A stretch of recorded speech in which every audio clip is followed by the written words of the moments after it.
Good morning, everybody. I'm just getting this set up. I'm not much of a techie, so this is going to be a tad awkward until I get until I get this figured out.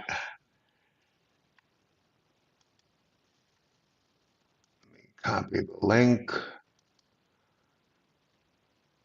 Control A, Control C. Let me get it out to everybody. You're watching the sausage being made, folks, if anybody's even watching.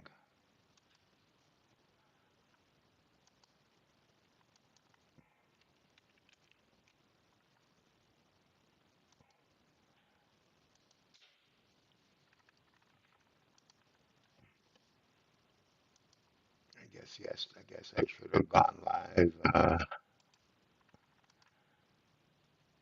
once I got this set up. But supposed to start at 8:45 in theory. So if anybody's there watching, that's cool.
Okay, let me get some folks in here.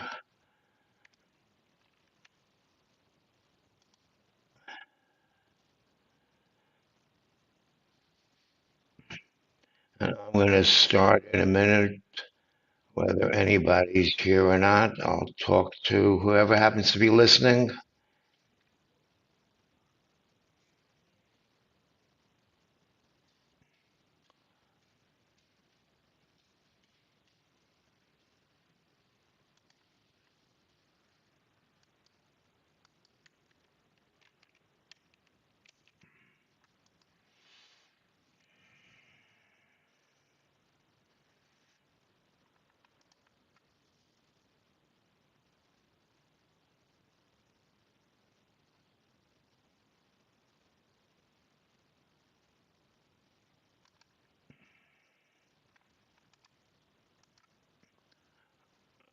Good morning. Thanks for joining. All right, we got some people that, let's see this. I'm going to get started in 1 minute. I'm still working out the tech stuff.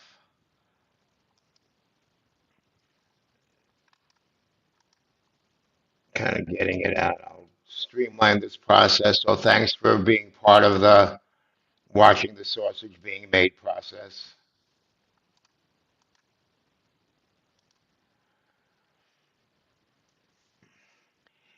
And I guess I'll get started.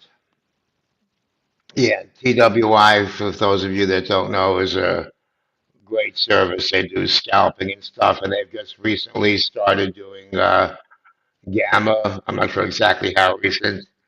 And so I kind of jumped on board there, just helping with a little bit of the gamma stuff. I mean, I guess kind of help them out. They're good guys. They do good stuff.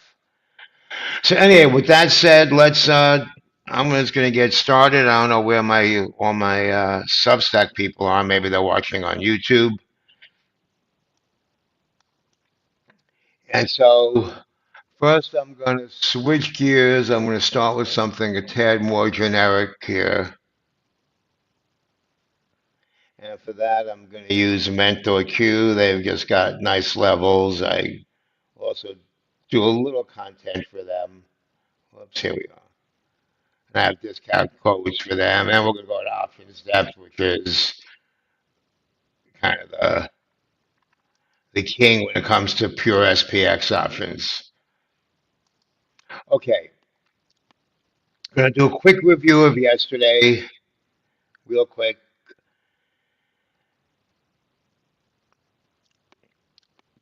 So yesterday we had the iron condor whale, who normally sells iron condors around the 20 delta when we have an extended move, faked me out and bought an iron condor at 55 at 55.60 on the top and at 15.10 at the bottom, paid about 285. So he needs it to go through each level, one level or the other, to make money, and it did. So he got about $2 on his, $3 more or less. Nice trade. And so we kind of opened here. Once we got in the orbit of that long strike, customer long, market maker short, that becomes a magnet. And once we kind of got through that, then the short strike at 60 kind of became a floor. We stayed in that zone. There was some short calls up here at 80-ish, 70, 80 in this area. A lot of stuff started getting bought up when we were in here. So whether the customers closed the short calls at 70 or 75 or whatever, or just enough market participants bought it, doesn't matter, because we ended up with market makers short gamma there and kind of getting pulled up and stuck in this zone. The 80 people didn't close there. As 80 stayed a short customer short, market maker long strike all day, 80 or 85, I forget where. And that's kind of where things ended up yesterday. Overnight session, we kind of ran, and we had ADP numbers were bad. I'm not a macro bro, but uh, a macro bro friend of mine said, and it makes sense, that although the jolts were good yesterday, lots of job openings, meaning business is good, people are looking to hire people. The ADP payroll was a big miss, suggesting that that data was backward looking, but the ADP number, which is more immediate, I think it's like the last week or last month, whatever it is, I'm not exactly sure, is more immediate, indicates a lot less job openings, and so the economy is weak. Tariff concerns, people aren't hiring all of a sudden. Kind of the pause button has been hit, and so we pulled back. Well, we basically pulled back to where we closed. So it's not a huge pullback. It's actually kind of a healthy pullback, if you ask me. Now, on the gamma landscape view, and we're going to look at options depth in a second. On the gamma landscape view, um, we're stuck between two big strikes. The 6,000, which is across many expiries, and the 5,900 also across many expiries. And we have the JP Morgan collar fund at 5,905, call it 5,900 for the end of the month. I'm going to pause for a second and just explain that briefly, not the quanti, mathy, all that stuff, just as a trader, kind of what you need to know. When market makers are long gamma, customer short, so customers, you, me, an institution, doesn't matter, an ETF that's a covered call ETF, doesn't matter where it comes from, sells a call, market makers buy that call. If people sell a put, market makers buy that put. Those create zones or areas where, as we approach them from the top, market makers have to sell to neutralize their deltas. Market makers, contrary to popular opinion, don't have a conspiracy trying to drive us to one strike or another or make it close here or close there. That's not their job. That's not their business. They'd probably get fired if they tried to do that. What they do is they just try to stay delta neutral. They make the money on the premium buying and selling options from us. They literally make a market. They're the auctioneers. They're the wholesalers, so to speak. And so as it goes up, they have to start selling because they buy to balance out their delta, so they have to start selling as it goes up. Then, as it pulls back, they have to buy again to keep this neutral. And so we get that sticky, grinding, mean reverting. Positive gamma is mean reverting. It kind of goes up, but when we get too close, it pulls down, and then it goes up. And if we're approaching a positive gamma, good morning. If we're approaching a positive gamma level from the other side, if market makers are long gamma down here at the bottom, let's just pretend that this is what's going on here at 59.50. As we pull back, market makers start buying to flatten their deltas, but as we go back up, they start selling. And that's why you often get this kind of grindy, stuck trading within these zones, at least from a market maker hedging perspective. There's still people buying Apple and buying stock, and there's multiple market participants from all different. Good morning. I'm seeing some of my friends start to show up. There's participants starting to buy stock for lots of reasons. The world is not controlled by Gamma or by market maker hedging. But what market maker hedging does do, it gives us an edge. It lets us know where the reaction zones and what is likely to happen when we get there. And we pretty much stay stuck to that unless there's some newsy kind of event. Yes, I do wake up early. I actually woke up late today. I was up maybe 10 to 5. I was awake at 10 to 5. I woke up a little late. But I changed my routine in case anybody is interested. I see we have a German Shepherd in the crowd. In case anybody is interested, typically I used to take a break at around 7-ish or so to go feed the goats. I bought a place in upstate New York. I have my house down in Florida of the last 30-ish years that we're probably going to rent or do something with. That's still in flux. I'm up in New York most of the time, and I got goats. So I changed my goat routine in case anybody's interested out there in YouTube, where now I do the goats in the morning at around 6, get that out of the way, and then I write my daily plan and do all this stuff. I love the goats. Goats are cool, they're like little puppies. Um, so anyway, so that's the market maker situation here. Now we're going to switch gears.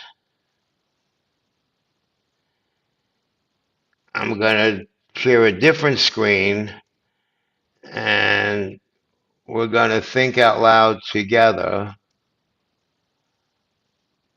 I did this a little while ago. Where is it? Here we are. My boys at Option Depth.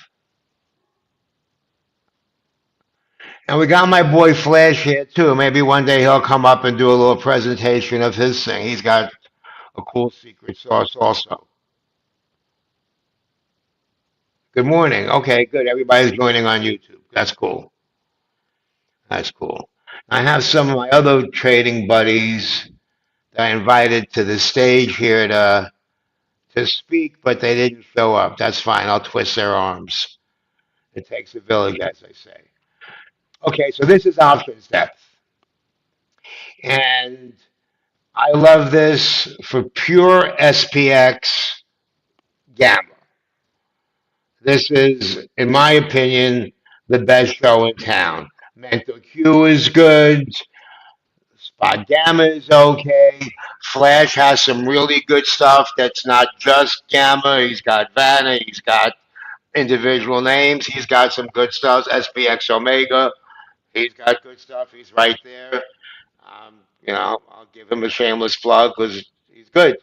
The guy's good is good. Um, but in my opinion, this is what I use to make my daily plan. You can use whatever you want. Ah, Bad Hombres here. All the usual suspects. Yay. That's cool. Um, so, so here we are. So this is market maker gamma. So real simple, as I explained, where we see market makers long to the right, it's set to market maker position number. That's where we get to stall and they sell into it, but they buy as we recede.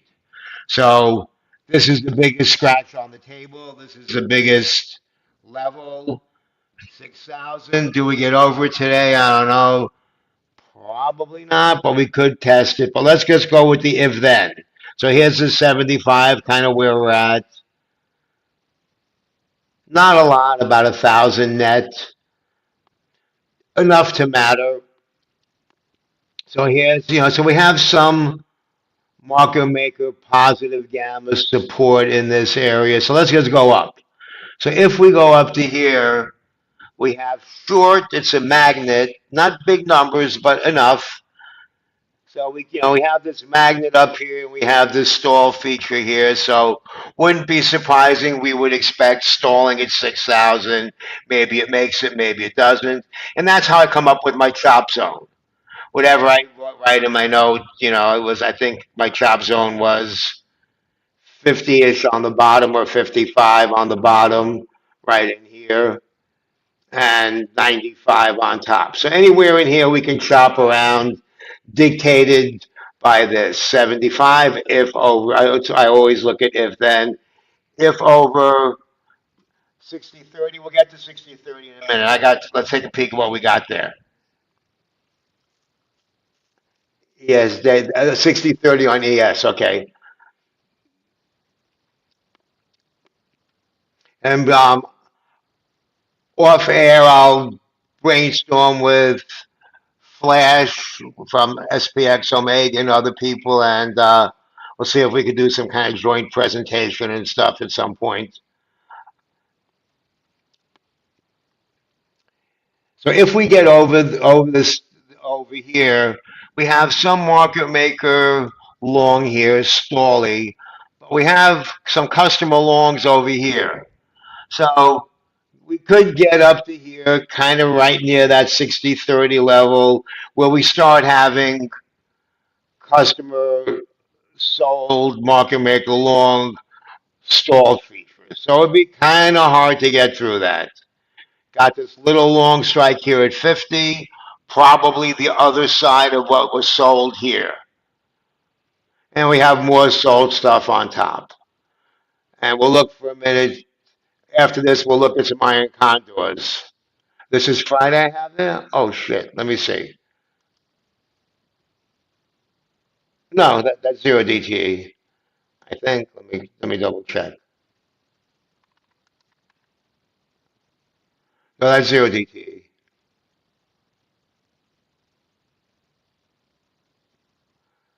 Oh, you're talking about for Friday on yours. Yeah, so here's a 0 DTE. Now let's look at the heat map. So the heat map is broadly blue, broadly supportive. The green line, just think of that as positive gamma support kind of level where market makers we'll buy as we go back, as we go down, and then sell as we go up. So we kind of drift into this area. And so that's the positive gamma.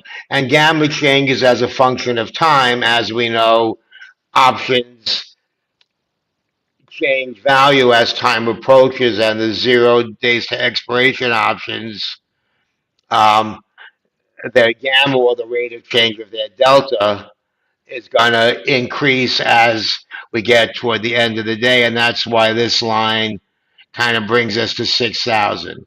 So the math puts us over here now and sends us over there at the end of the day, all things being equal. Gamma is price dependent, so as we move, the amount of gamma exposure is going to change. To the downside, if we break over here, here's kind of where the downside path of least resistance takes us. It could take us down to 30, yesterday's opening level-ish, I believe, which makes sense from a TA point of view. And I think that was the bottom of the straddle when I looked last night. So that's not a crazy level. And so our straddle put us at around 30 at the bottom and around 10 at the top last night. If you take the straddle in the morning, it put us at 60.50, at 59.50 at the bottom, and a little higher on top. It was about a 30-point straddle, around 60.10 on top. Why do we use a straddle? The straddle is the expected move of market participants based on the prices of the options, and we tend to stay within that range. We'll just keep it simple for now. Um, this isn't a class on all that. This is for us traders to figure out how to make money. Another thing that I like to do here. So here is position number. Why do I like to look at position number? Because that doesn't change or doesn't change a lot.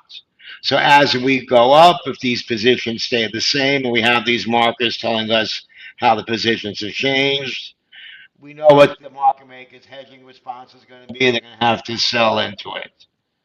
Same thing as we go down, we know what the response is going to be. So now let's just take a look down here at 58.40. Some decent volume, 1700 position. But let's look at the gamma down there. If we change this from position number to gamma exposure, suddenly there's nothing there. WTF, why is there nothing there? Well, that's so far away, that's, you know, one delta, two delta, nothing delta, it doesn't matter. They don't have to hedge anything for that. That's nothing. However, if we were down at 5,900, that picture would change. So the gamma is going to change depending on where we are vertically, up or down, and as a function of time. Whereas the position numbers, of course, they do change, but not as much as you would think. There was a CBO study that came out a week or two ago, recently, that also supported what a lot of us have known or thought we knew, that a lot of these positions just stay there for whatever reason. Positive at 59.25. My buddy at SPX Omega. So I would sell puts down below there. We'll look at that in a minute. So this, I don't want to make this an options depth sales pitch, although I do have a discount code. Um, this shows me, I'm just showing you this because it's what I use. This is going to show me with a little X over here is going to show from the prior update to now if they're closing. So it looks like some people, either people who were short these 4,600, close them, or more likely, market participants bought them. People bought the 6,000 calls. Duh, why shouldn't they? This position that's in the money stuff is staying static. Those were sold, probably part of straddles that were sold whenever. So, so you see 5950 puts are bought, calls are sold, probably risk reversal action, institutions, hedge their ES exposure based on that. And so that's why we always get this stuff at the round numbers. And that's basically where we are. Let's look at the charm real quick. And so charm is going to show us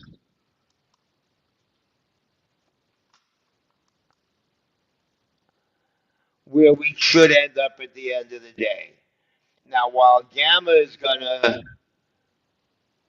change and as we move around, charm won't change as much. And what I mean by that is no matter what, price may go up, price may go down, but what we do know is options are going to decay.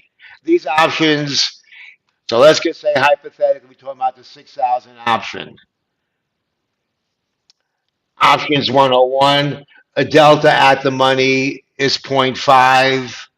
If it goes in the money, it goes up, it goes down. Market makers hedge their delta.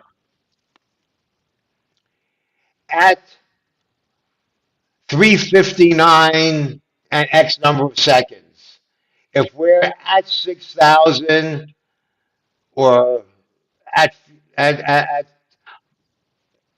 a point or two below it, this will eventually either be a zero delta or a one delta if we're right above it. So that's why this gets stronger and stronger as we get near it. If we're down here, it's meaningless. But these options will decay. These options will decay. Here is where it's suppressive, and the blue is where it's supportive. So where's the possible pins today? In this 90 to 6,000 range, we have a possible pin here. If at the end of the day, time axis at the bottom, if at the end of the day, we're kind of below the 70-ish, we're kind of, where we've been, we have a relatively wide zone, 60 to 70. Below, if we get trapped in here, then we get sucked below 50, and that becomes the ceiling on top, and we end up closing in here, and there's your pretty safe landing spot. Of course, we have down there, and that's basically that. Now we're going to switch gears one more time, and then I'm going to get on to something else. I'm an iron condor seller mostly, although I do scalp, but that's not my main deal. So a lot of people know me, quote unquote, from iron condor selling. I've been iron condor selling in the gamma community for since 2017, I guess, and people have gotten to know me, and that's what I still do. So let's take a look at the option chain, keeping in mind in the back of our minds what we just saw where the gamma is. So here's the few ways I'll look at this. I have a PDF, not PDF, I have the McGraw method, and I have a few things about iron conduit selling, and I will do a presentation or a webinar on it, on different ways to sell iron conduits. That's not the intent of what we're doing now, but we had that 59, 30, 25 area sticky. We know that's a 15 delta, 85% chance. A lot of mechanical strategies like to sell around that delta. So one thing that I probably wouldn't do, but a mechanical strategy might do, would be to sell something like this for 45 cents. Not terrible. Not terrible. And maybe let's look on top for a 13 delta. You'd have to sell right in the teeth of this, something like that, a buck 10. That's decent. You can probably get a little further away here. Decent.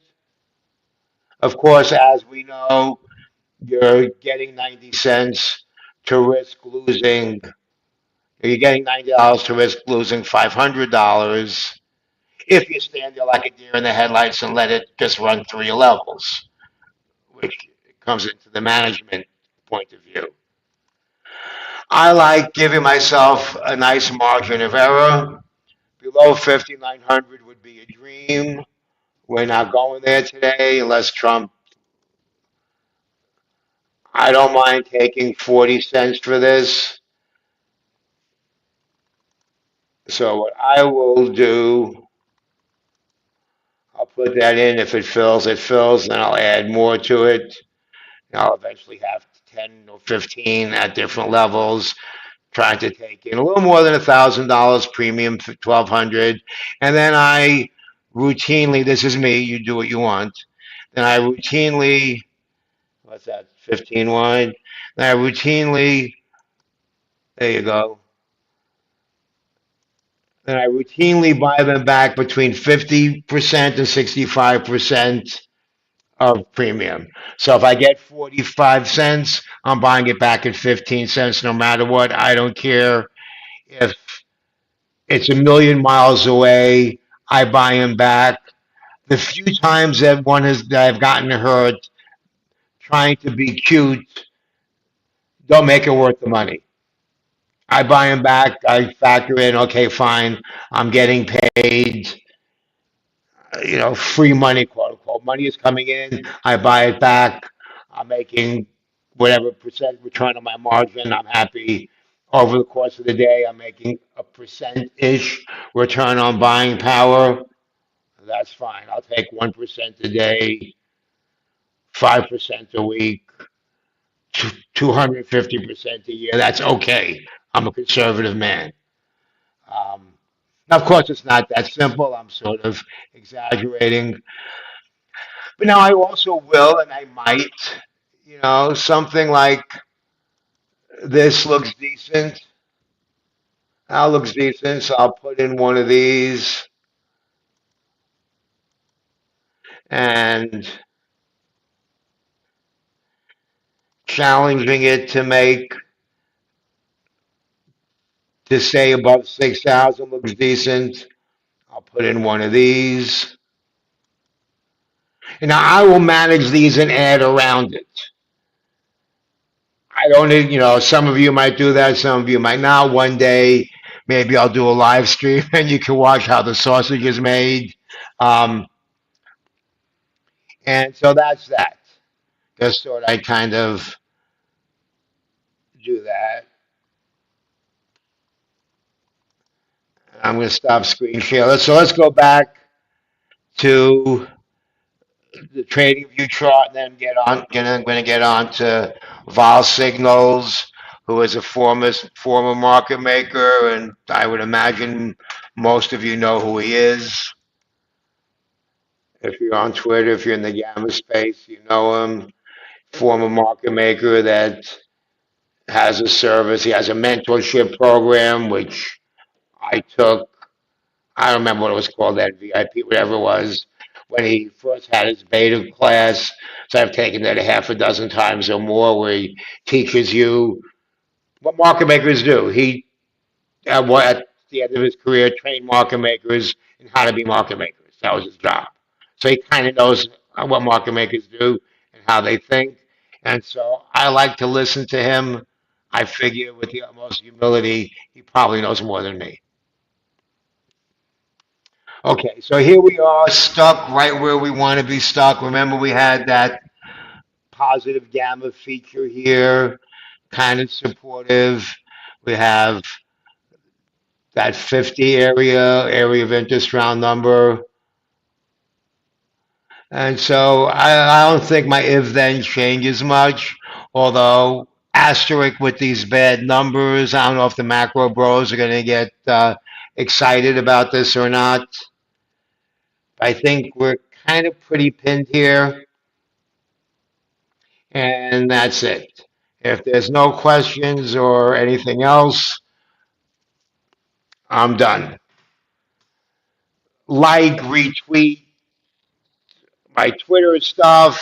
I'm sure a lot of you follow me on Twitter. Restack my Substack stuff if you're on Substack. Share my YouTube videos, all that kind of shameless plug stuff, please. Apparently, it helps. Go figure, right? They figured out this whole racket with social media. So, uh, so that's that. Okay, guys, have a great day.